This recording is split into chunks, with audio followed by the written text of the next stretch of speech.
All right, fellas, let's talk about Chad. Let's talk about old Chad.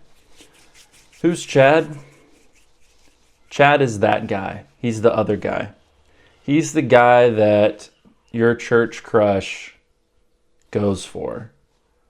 And it's frustrating because Chad is, on paper, he's just not as good of a guy as you. I mean, he might be a little taller, or maybe he's a little bit better looking, or maybe he's a little bit more in shape, or maybe he's got more money, maybe a little bit all of the above. Maybe he's got something on you like that on paper, right? Frustrating. But character-wise, he's just not as good of a guy as you. And that gap might be a little bit significant. And so you're frustrated because why is the girl that you want going for a guy like that? What's going on? Well, I've talked about that in some other videos, but I want to talk about his long-term future, okay? What I don't want you guys to think is that he is going to have this beautiful, happy marriage. I mean, he might. But it may not be as likely as you think in his current state. And what I have found is no matter what type of client I am working with, they all have the same issue with women. And that is this: being able to attract and maintain the attraction of a high quality woman that they are excited about. Okay, I'm going to say that again. Maintaining or attracting and maintaining the attraction of a high quality woman that they are excited about. So here's the thing. I coach guys that are really short, talking 5'3", 5'4". I coach guys that are out of shape, overweight. I coach guys that have a lot of money and that don't have a lot of money. And I also coach guys who are like the full package. I mean, former Olympic athlete, doing very well for himself in business, jacked, good-looking guy, not short. Officer in the Air Force, good-looking guy, in really good shape, makes good money, tall. Sales executive for a medical device, tall dude, good-looking dude, athletic dude. And I could go on. I mean, financial advisor, lawyer, got a lot going for them, okay? A lot of different guys that have everything that Chad has on paper. Maybe they're very confident, getting a lot of attention from women, but still not able to find a high quality woman that they're excited about and maintain her attraction. It's the same problem that the shorter guys, less in shape, less socially outgoing, less money, whatever it is. Everybody's struggling with the same thing, okay? It's just that some guys think everybody else is having all the fun, when really that's not what's happening. That's really not what's happening. And you have to zoom out a little bit and look at the bigger picture. And this is the punchline of the video. You're going to get it really early, and then we're going to break it down, okay? So the punchline of this video is her long-term attraction to you will never outpace or be higher than your own self-worth. Said another way, your self-worth will be the ceiling to her long-term attraction to you. Your self-worth will be the cap for how much she can be attracted to you long-term. Now, short-term is different. At the beginning, the relationship is novel. It's new, it's exciting. There's a lot of dopamine. There's a lot of infatuation if she sees you like that. If you give her the butterflies, which, guys, if your girl is not attracted to you like that, she's not your girl. She's probably not the one for you. That's probably not a relationship you want to invest in, just to be real. I've talked about this in other videos. We don't want to be with an on the fence girl, okay? You want a girl who wants you, all right? Everything is better if the girl wants you. If you're trying to convince this girl to like you, you are in some dangerous waters, man. You are in some dangerous waters, and I would just recommend you swim away. Okay, but if the girl is into you, at the beginning, there's going to be lots of euphoria, infatuation, high dopamine. It's going to feel great, and she's going to feel great. And at that time, your self-worth may not really be fully evidenced yet because you're just going on dates, you're hanging out in limited contexts.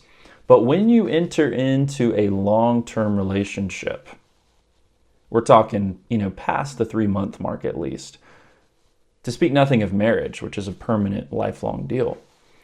At some point in that process, your self-worth is going to come out, your actual self-worth, okay? I'm not talking about you bringing your best foot forward in dating. I'm not talking about you having time to text out the perfect thing. I'm not talking about you're showing up as your best self to her family and friends, and likewise her to you. I'm talking about when all of that starts to settle down. Because if you've been in a relationship that's sparks are flying, then you know that phase, not only should it not last, but it can't, right? It can't last. Like, you're spending all this time thinking about her, talking to her, hanging out with her, and your own routines are suffering a little bit. Routinely, when I have guys in my inner circle that they get a girlfriend, they drop off for a little bit. Shouldn't happen that way, but it does, and I get why it does. You're really excited about this girl, and stuff starts to slide off the table. Okay, I get it. I'm not above that. I understand that. Okay, and that's okay. Like, I'm not knocking that. All right, I got grace for that. Okay. If you're really excited about a girl, especially in today's economy, that's a rare thing, okay? So forgiveness and grace is there.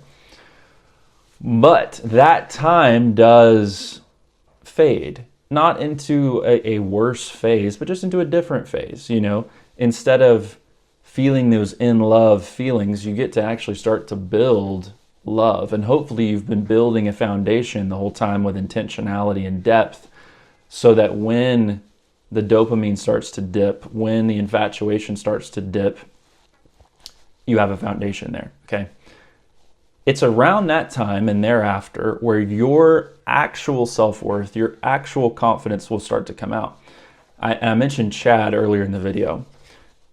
Chad is playing the same game with the same rules as you, okay? He may be able to look better and attract more attention initially, and maybe give more butterflies to more women initially. But I think if you're watching this video, if you're subscribed to this channel, which you should be if you're not, go ahead and hit the button if you're not subscribed already. But if you're watching this video, subscribe to this channel, then you are looking for a marriage. You're not looking for a fling. You're not looking for somebody to have fun with until you're ready for marriage. You're looking for someone to have fun with, yeah, but to hopefully marry, right? So we're thinking long-term here. A long-term relationship, and certainly a marriage, is going to remove any facade that you have, okay? It will remove any facade that you have. You will have to be with her on your low days, on your bad days, and on your worst days. You will have to show up. And if you're in marriage, you cannot escape it. If you're doing a long-term relationship right, then you should still be showing up on your worst days, and she should be seeing you on your worst days. But in marriage, you certainly cannot escape showing up on your worst days. And it is in those moments where your actual self-worth and your actual confidence, not supported by happy feelings, not supported by good circumstances, will come out. And as a man, if you're the man in the relationship, her attraction to you on a long-term basis will be capped by your level of self-confidence and self-worth, which is why I have an identity focus. Do I know the tips and tricks and tactics, the cold approach, the flirting game, the frame control, blah, blah, blah? Yeah, I know that stuff, okay? And it's fun and it's good and it helps you, have chemistry and go on dates and all those things. And we shouldn't ignore that, and I don't. But it's not what you build the foundation on. And when we're talking about Chad, maybe he has all that stuff down. But at the end of the day, if his deepest self-worth and confidence is not high, then her level of attraction to him long-term will not be high. And this has to do with masculine-feminine polarity. This is not a two-way street, okay? I want to call that out. It does not go both ways. If a woman has a lower self-worth or lower confidence, that doesn't really affect how much a man is going to be attracted to her. We do want the women to have confidence and self-worth. That's very important to me personally, and I hope it is to you too. But that is not as big of an effect. It is not as big of a factor in how much you're attracted to her as a man being attracted to a woman. That has to do with masculine, feminine polarity, okay? We'll get into that in a minute. Something that is true for just humans in general, though, if her self-confidence and self-worth is not high enough, she will not be able to receive love from you. And that's super important. This is why there's some wisdom in avoiding girls who are deeply wounded and not healing or healed.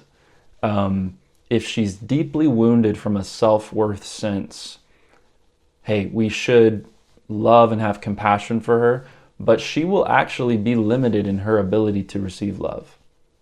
Her capacity to receive love will be limited by her own self-worth.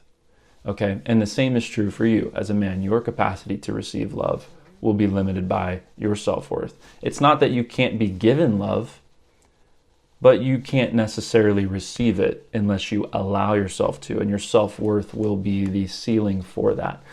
So that's just human to human. That is a two-way street, but the attraction is a little different, which is why identity is so important. You can play the game, you can have the game, the tactics, the facade, the frame. You can do all those things, the flirting, the chemistry, and those are all good.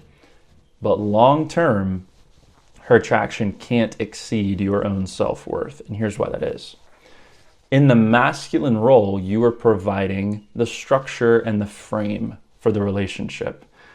You dictate the pace. You are the thermostat. She is the thermometer. You are the sun. She is the moon. You are the light. She is the reflection. Okay? You are the day. She is the night. It is just, we could go on. There's masculine, there's feminine. You are the initiator. She is the receiver. Okay? That's just how that polarity plays.